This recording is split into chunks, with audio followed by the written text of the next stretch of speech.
تخيل معايا المشهد ده، شمس الربع الخالي الحرقة اللي هناك في السعودية، هدوء قاتل ما بيقطعوش غير صوت كركرة محرك عربية لاند كروزر واقفة في نص الكثبان الرملية.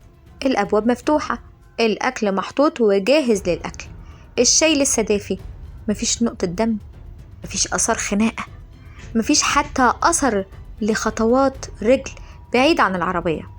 كل حاجة بتقول إن الناس دي كانت هنا من ثانية واحدة بس، وفجأة بوم، الأرض اتشقت وبلعتهم أو السماء شفطتهم.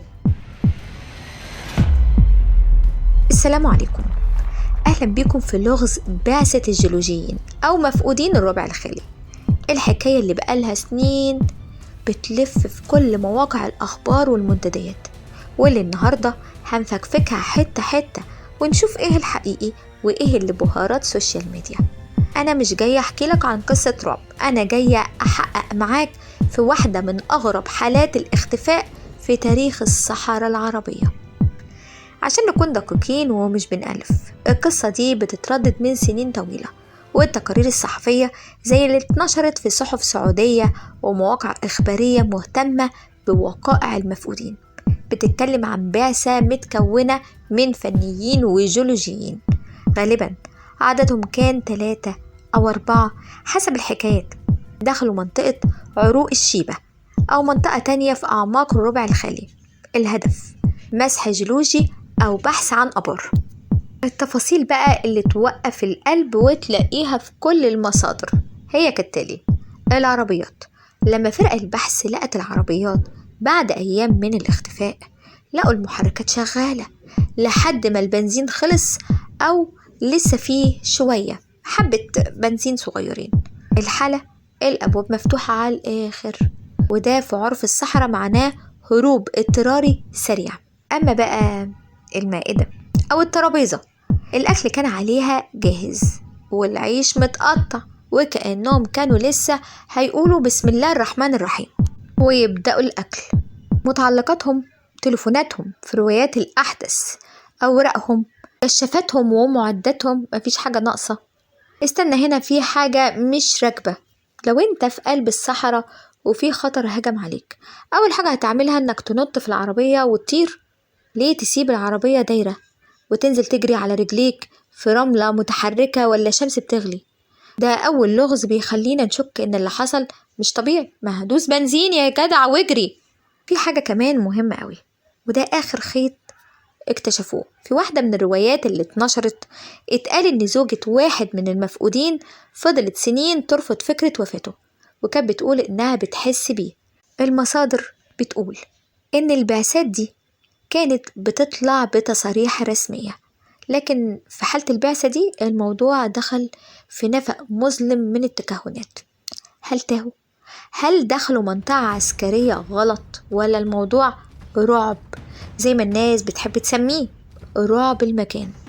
الزوجة في بعض التقارير قالت إن جوزي كان حافظ الصحراء زي كف إيده، ودي الجملة اللي تفتح باب جدل. إزاي خبير بالصحراء يختفي بالبساطة دي ومن غير ما يسيب وراه خيط واحد ولا أثر؟ في الصحراء حتى لو الرياح غطت الأثر بيفضل فيه بقايا، لكن هنا فص ملح وداب أو طار. تعال نفكك اللغز، خلونا نلبس بلطو التحقيق ونحلل النقط دي بالحيادية المفرطة. نقطة المحركات اللي شغالة والأكل اللي جاهز، ده موضوع ممكن نقول مبالغ فيه من وجهة نظر ميكانيكية ومنطقية. لو العربية فضلت دايرة البنزين هيخلص في ساعات. فرق البحث غالبا بتوصل بعد أيام.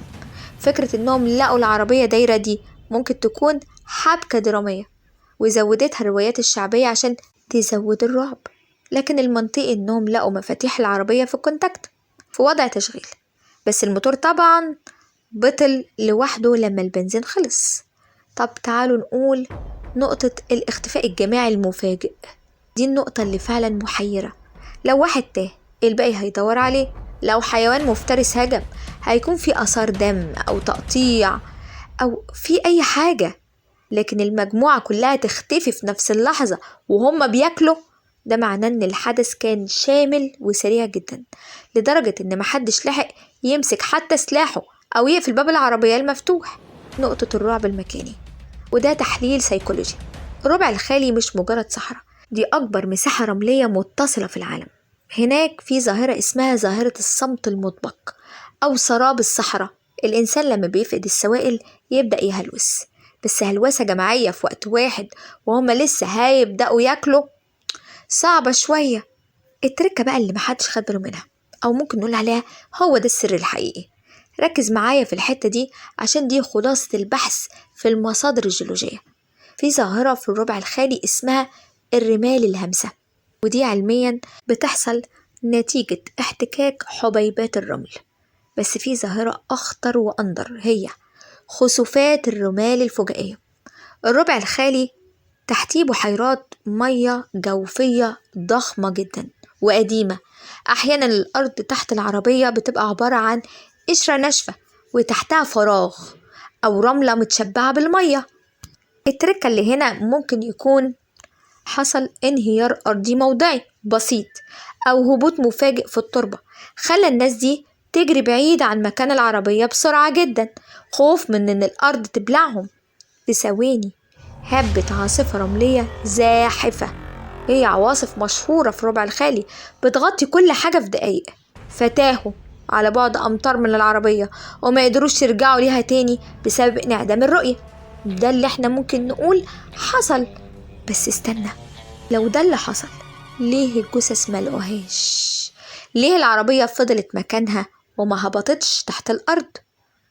الكلام اللي قلناه بتاع الرمل ده ما يقفلش ملف القضية. تعال بقى نفكك الاحتمالات التانية اللي بتتقال في الكواليس ونشوف ايه اللي يدخل العقل وايه اللي نقول عليه بلح.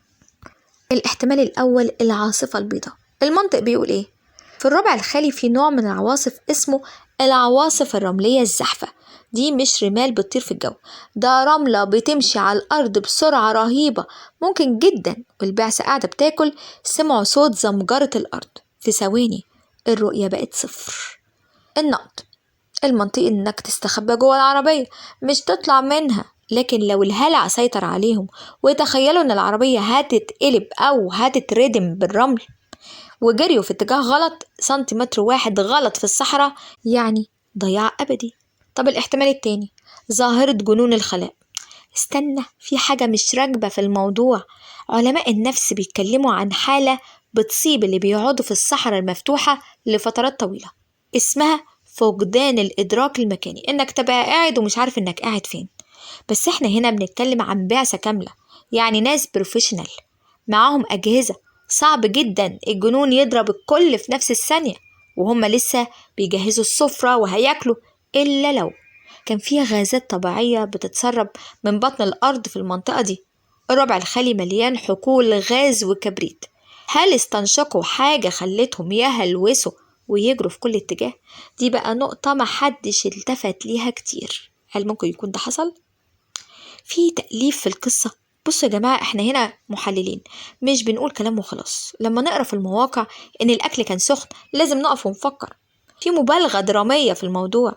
حتة ان الأكل كان لسه بيطلع دخان دي صعبة تقنيا لأن البحث بياخد وقت.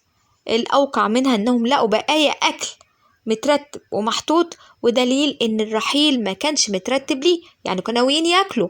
في غموض في المصادر. أغلب الروايات مش بتذكر أسماء ثنائية أو تاريخ يوم ساعة محددة بالدقة.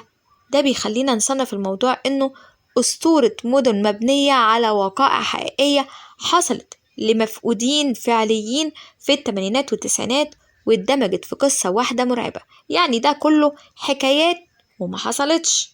طب ممكن نقول تركية قانونية كده. بنحترم كل الجهات طبعا اللي قامت بعمليات البحث والإنقاذ زي الدفاع المدني وفرق عون وإنجاد في العصر الحديث. الناس دي عملت مجهود جبار. الواقع بيقول إن الصحراء هي الخصم الأول.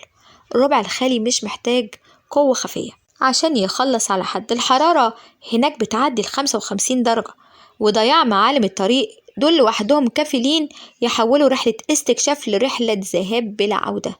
لكن الحقيقة اللي بتوجع إن أغلب اللي تاهوا في الربع الخالي ولقوا عربياتهم سليمة كان السبب هو الهلع. الشخص بيسيب العربية ويمشي يدور على إرسال تليفون، أو يتخيل إنه شايف نور بعيد، وفي الآخر يموت من العطش على بعد 2 أو 3 كيلو بس من عربيته. الرملة بتكفل الباقي، بتغطيهم في ساعات. لكن في معلومة دقيقة جدا اتقالت في التحقيقات القديمة لبعض الحوادث اللي شبه دي في نفس المنطقة: مفتاح العربية في قصتنا. العربيات كانت مفتوحة. في قانون الصحراء لو انت ماشي وسبت عربيتك عشان تدور على مساعدة، لازم تقفلها عشان الرمل هيبوظ الموتور وعشان تحمي أكلك. لكن إنهم يسيبوها مفتوحة ودايرة، ده معناه إن هم ما بعدوش بإرادتهم، أو إن في حاجة حصلت في أقل من 30 ثانية. السؤال بقى ليكم انتوا: احنا قدام لغز محير بين وقائع حقيقية المفقودين سجلتهم دفاتر الشرطة، وبين قصص رعب مكاني واللي بيتقال عنها من الأجيال. هل ممكن تكون الأرض في الربع الخالي ليها حارس مش عايز حد يفتش في أسرارها الجيولوجية، ولا هو مجرد جهل بخطورة المكان وقوة الطبيعة اللي بتمسح أثر البشر في ثانية؟ ولا خلينا نقول الرعب هناك في إن الأرض اتشقت وبلعتهم؟ أنا بشوف إن اللي حصل للبعثة دي هو ظروف مستحيلة واتقابلت مع بعض. يعني مثلا نقول انهيار أرضي بسيط، أو تسرب غاز خلى المجموعة تسيب العربية في حالة فزع. في نفس اللحظة قامت عاصفة رملية دفنت آثار أقدامهم وتاهوا وهم على بعد أمتار. الصحراء مش بتظلم حد، احنا اللي بننسى إننا ضيوف تقال عليها. انتوا تفتكروا ايه اللي يخلي فريق كامل يسيب لقمة العيش اللي كان حاططها ولسه هياكلها ويهرب في أرض ما فيهاش ملجأ؟ هل هي مجرد صدفة علمية، ولا الربع الخالي مخبي حكاوي تانية مش مسموح لنا نعرفها؟ مستنية أسمع رأيكم في الكومنتات ونحلل مع بعض الخيوط اللي لسه واضحة قدامنا. يا ريت تشتركوا معانا في القناة وتعملوا لايك للفيديو، ويا ريت كمان تكتبوا لنا تعليق يشجعنا. سلام عليكم.